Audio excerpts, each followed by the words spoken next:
Hi everyone, here's the Book Chemist once again. Today I'm reviewing Beautyland by Helene Bertino. This is exactly my type of novel, a novel that exists on the borderlands between literary genres and that constantly defies expectations and tropes.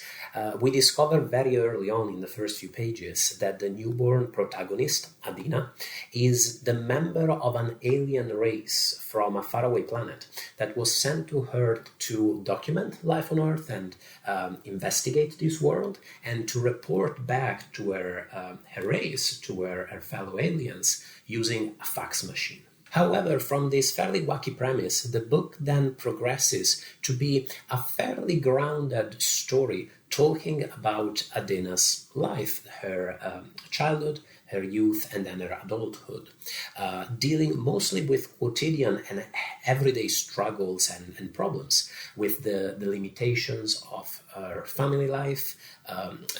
Her mother is a single mom, and they don't have much money. They have to make do with very little, dealing with the cruelties and the challenges of life in high school, of teenage life, dealing with all the absurdities and the irrational aspects of life on Earth. The fax machine shtick might make this sound like a bit of a satirical sci-fi novel in the vein of Frederick Brown or Douglas Adams, but that's not really what this is, and it's the way this device allows the novel to defamiliarize Adina's everyday life in suburban Philadelphia, the way it allows the novel to look at life from a different perspective. All of this is handled in a key that is more aphoristic and philosophical rather than goofy or straight up humorous. Adina is a wonderfully nuanced protagonist, and all the characters in the book really are complex, difficult, and believable people. Most of them quite likable too. In the beauty and the lyricism of its prose, the delicacy of the prose, the way it talks about the fragile hidden lives of its characters, it reminded me very much of Martyr by Kaveh Akbar, another novel that seems to be having quite a big moment, seems to be really popular, to the point where I've started wondering whether this lyrical prose might be a new emerging feature of American literature. I'll be curious to see if I pick it up on other recent and future novels. I really love novels where the supernatural is very much inescapable. It's not just a faint possibility, but it's really something you can't avoid in the novel as a reader. But where it's also not taking center stage, I feel like with these things, less is more when it comes to including it in fiction, and where it only really comes up at certain key points in the novel, which is otherwise, it never comes in the way of telling a story about interesting characters, their difficulties, and their inner lives.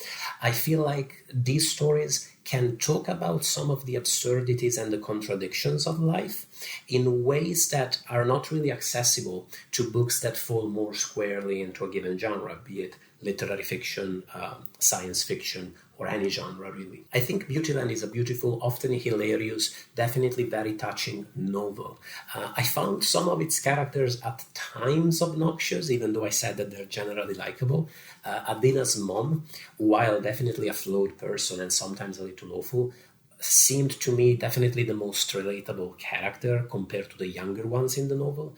But that's not a criticism of the book. I think I just might be getting old and might be losing my patience with the convictions of youth. This is a book I would recommend to other fans of this type of in-between literature. It reminded me of some of my favorite novels, reminded me of The Keep by Jennifer Egan, Mrs. Caliban by Rachel Ingalls, even Brief Wondrous Life of Oscar Wilde by Junot Diaz. I thought the first half of the novel was by far the most compelling, interesting, the strongest of the two, but that's not to say that the second half was particularly disappointing or anything. I thought it was a very rewarding novel overall, and it's the kind of book I would recommend to any reader looking for a good read, as long as they don't mind a little alien in their fiction. Thanks for watching the review. Let me know if you've enjoyed this too. Let me know what your opinion, your impression of it was. Very much look forward to discussing it in the comments. Thanks again, and bye everybody.